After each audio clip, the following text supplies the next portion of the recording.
Welcome to True Crime Talks, where real stories meet dark mysteries. Today we uncover the chilling tale of a teenage bride's tragic end. Sandra was just 16 years old when she met Wade, a 72-year-old man who was well known in their small town. Wade was a wealthy, influential figure, and despite the glaring age difference, there was something magnetic about him that drew Sandra in. He had a way with words, a charm that made her feel seen and special, something she didn't often feel at home. Sandra was from a modest family, and Wade's promises of a life of luxury and adventure enticed her like a siren's call. He would take her to lavish dinners, buy her expensive gifts, and talk about a world far beyond what Sandra had ever known. It felt like a dream. At first, Sandra's family had no idea about the relationship. She would sneak out to meet Wade, telling her parents she was going to the library or meeting friends. Wade, always careful, made sure their time together remained secret. Sandra didn't mind. The attention and affection Wade showered her with were intoxicating. It was easy for her to get lost in his world, to believe he was the answer to all her dreams. But it didn't take long before Sandra's friends began to notice the change in her. Freddie, who had been Sandra's closest friend for years, started growing concerned. He couldn't understand why Sandra had stopped hanging out with him, or why she was always so secretive about where she was going. He asked her once if she was seeing someone, but Sandra dodged the question, her face turning red. Freddie wasn't one to pry, but he couldn't shake the feeling that something wasn't right. Laura, too, noticed the change. Once a regular part of their tight-knit group, Sandra now seemed distant, almost detached from everything she used to love. She wasn't herself anymore. Laura was particularly worried about the late-night phone calls Sandra would receive, but Sandra always shrugged them off, claiming it was just someone from school. There was something unsettling about the way Sandra had withdrawn into herself, as if she were living in a world of her own creation. As the months passed, it became clear to Freddie and Laura that Sandra was hiding something. One afternoon, when they were all at a cafe, Freddie gently asked Sandra if she was seeing someone. With a nervous laugh, Sandra finally admitted it. She told him about Wade, the old man she was secretly dating. Freddie didn't know what to say. He had heard of Wade but never imagined Sandra could be involved with him. He tried to remain calm, but a sinking feeling settled in his chest. Laura, too, was taken aback, though she chose not to voice her concern. Instead, she silently watched as Sandra smiled, a smile that seemed to hide more than it revealed. Soon the news came out that Wade had proposed to Sandra, and despite her young age, she had accepted. The couple planned to marry, and Sandra's friends could only watch in disbelief. Wade was old enough to be her grandfather. What could she possibly see in him? But Sandra, glowing with excitement, insisted that she was in love. She had found her Prince Charming, and nothing else seemed to matter. The wedding was a grand event, far beyond anything Sandra had ever dreamed of. The venue was a sprawling estate, decorated with elaborate floral arrangements and chandeliers that sparkled under the dim lights. Sandra, dressed in an elaborate white gown, looked like a princess stepping into a fairy tale. Wade, standing beside her at the altar, appeared every bit the proud groom, his face beaming with happiness. At first glance, everything seemed perfect, like a dream come true. But behind the scenes, the reality was far darker than anyone could have imagined.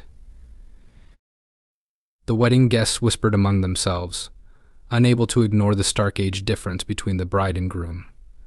Sandra's family members and friends exchanged nervous glances, their discomfort palpable. How could a young girl like Sandra be marrying a man so much older than her? But Sandra was determined to silence the whispers. She reassured everyone that she had found the love of her life. Wade, for his part, acted like the perfect gentleman, charming everyone with his wealth and sophisticated demeanor. But in the quiet moments, when the attention wasn't on them, there was something unsettling about their relationship that couldn't be ignored. Soon after the wedding, things began to change. Sandra's life, once full of freedom and laughter, quickly became dominated by Wade's rules. At first, it was subtle. He began to make suggestions about what she wore, about how she should behave in public. He took control of their social calendar, dictating who she could see and when. Sandra initially didn't mind. After all, she had married a man who could provide everything she had ever wanted. but as the days went by, his control became more intense. Wade would follow her every time she left the house, constantly questioning her about where she had been and who she had seen. If Sandra wanted to meet her friends, Wade would make excuses, insisting she stay at home with him. The lavish gifts and expensive meals couldn't distract her from the growing sense of unease that settled in her chest. She was starting to feel trapped. The small freedoms she had once taken for granted were slipping away, one by one. Wade didn't like Sandra spending time with her old friends, especially Freddie, who had always been close to her. He would make subtle remarks, suggesting that Sandra was wasting her time with people who didn't understand the real world she was now part of. Sandra, caught between loyalty to Wade and her longing for the life she had left behind, began to withdraw from everyone. As the months passed, Sandra's friends, particularly Freddie and Laura, began to grow more concerned. They could see the changes in her. She wasn't the same carefree girl they had once known. It was clear that she was becoming more and more isolated, but whenever they tried to reach out to her, Sandra would brush them off, assuring them that everything was fine. But the smile on her face didn't reach her eyes. Something was wrong, and deep down, Sandra knew it. But she couldn't see a way out. Wade had become her entire world, and leaving him felt impossible. Wade's control over Sandra continued to tighten with each passing day. His jealousy was growing, and he became increasingly paranoid about her every move. Sandra found herself under constant surveillance, unable to make a decision without Wade's approval. He insisted on knowing where she was at all times, and if she dared to go out without him, he would demand an explanation. What seemed like protective behavior at first had now transformed into something more sinister. Sandra felt suffocated, as if she were living in a constant state of fear. Despite the suffocating control Wade had over her, Sandra began to confide in Freddie again. It was the only relief she could find. She would sneak away to meet him when Wade wasn't looking, desperate for a glimpse of the freedom she had once known. It was during these secret meetings that Sandra finally opened up about the darker side of her marriage. She revealed that Wade's possessiveness had gone beyond mere concern. He had begun accusing her of infidelity, claiming that she was seeing other men, even though there was no evidence to support his accusations. Sandra was terrified. Wade's anger would flare up over the smallest things, and in his fits of rage he would lash out with cruel words and threats. Freddie, who had always been protective of Sandra, could hardly believe what he was hearing. He had never seen Wade in this light. To him, Wade had always been the charming, successful man, but now it seemed like there was a darker side to him that Sandra was trying to escape. Freddie urged Sandra to leave, to get away from Wade before it was too late, but Sandra was terrified. She didn't know how to leave. Wade had made it clear that if she ever tried to leave him, he would destroy her life. Sandra's isolation deepened. Wade didn't want her to see Freddie anymore, so he made excuses to keep them apart. He even went so far as to check her phone and emails, accusing her of having an affair with Freddie. Sandra tried to assure him that there was nothing between them, but Wade's suspicions only seemed to grow. The more Sandra tried to appease him, the more he pushed her away from everyone she cared about.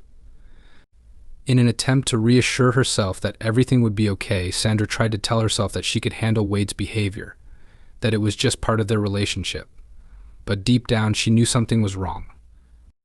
The woman she used to be, the carefree girl who laughed with her friends, was slowly disappearing. In her place was someone who was scared, isolated, and uncertain. The person who had once dreamed of a beautiful life with Wade now found herself wishing she could escape but unable to find a way out. Every day felt like she was walking on a tightrope, terrified of falling off but not knowing how to get back to solid ground. The night Sandra was found dead, Freddie was the last person to see her alive. For days he had been urging her to leave Wade. He could see the fear in her eyes, the way she would flinch whenever Wade's name was mentioned, and he couldn't stand watching her suffer anymore. Freddie had promised Sandra that he would always be there for her, no matter what, and he was desperate to help her find a way out of the toxic marriage she was trapped in. But Sandra was still torn. She wanted to leave, but she was afraid of what Wade might do if she did. Wade had threatened her before, told her that if she ever tried to walk away, he would make sure no one believed her. The last time Freddie saw Sandra, she had been so close to making a decision. They had met secretly at a cafe, and for the first time in months Sandra had been open with him. She admitted she was scared, not just for her future, but for her safety. Wade's behavior had become increasingly erratic, and Sandra couldn't shake the feeling that something terrible was about to happen. Freddie promised her that she didn't have to face it alone. He told her that he would help her leave Wade, no matter the cost. But that evening, when Sandra left the cafe to return home to Wade, Freddie had no idea that it would be the last time he would see her alive. It was a quiet night when Sandra walked back into the mansion. Wade, who had been waiting for her, was seething with anger. He had grown more suspicious as time passed, convinced that Sandra was planning to leave him.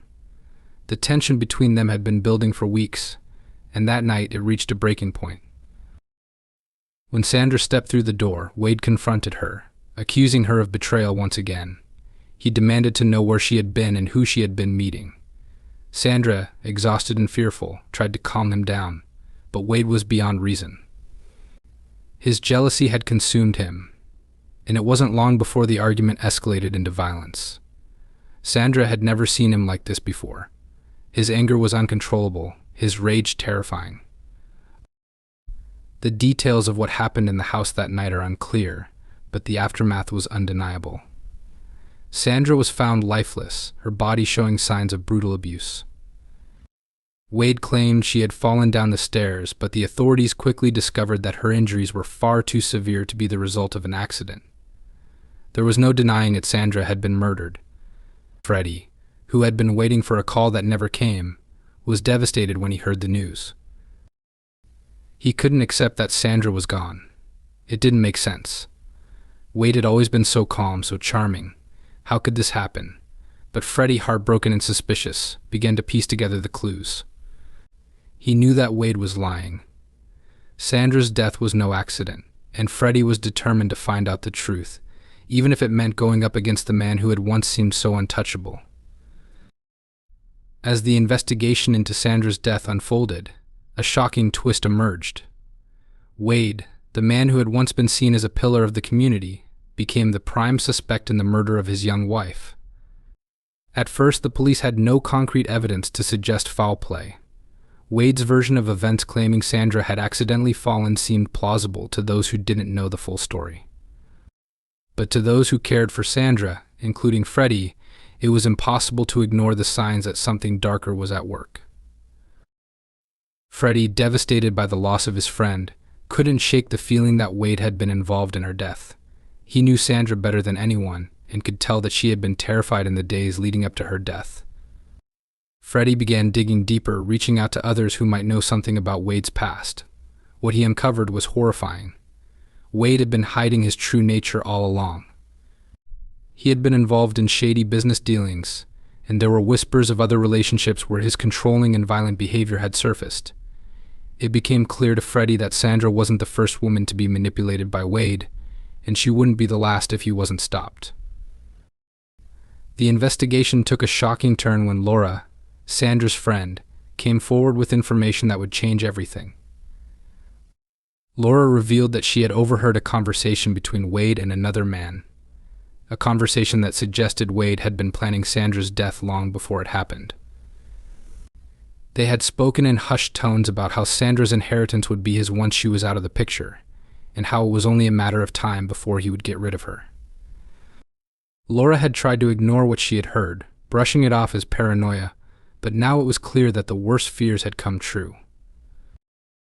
With Laura's testimony and Freddie's relentless pursuit of the truth, the police were able to piece together a disturbing picture. Wade's motive was not only to control Sandra but to gain access to her wealth, which he had planned to inherit upon her death. His plan was simple but chilling: get rid of Sandra and marry another young woman, continuing his cycle of manipulation and control. The authorities tracked Wade down, and when they finally arrested him, they discovered even more details about his twisted plans. It wasn't just Sandra he had been deceiving, there were others who had fallen victim to his lies. But it was too late for Sandra, and no matter how hard Freddie tried, he knew he couldn't bring her back.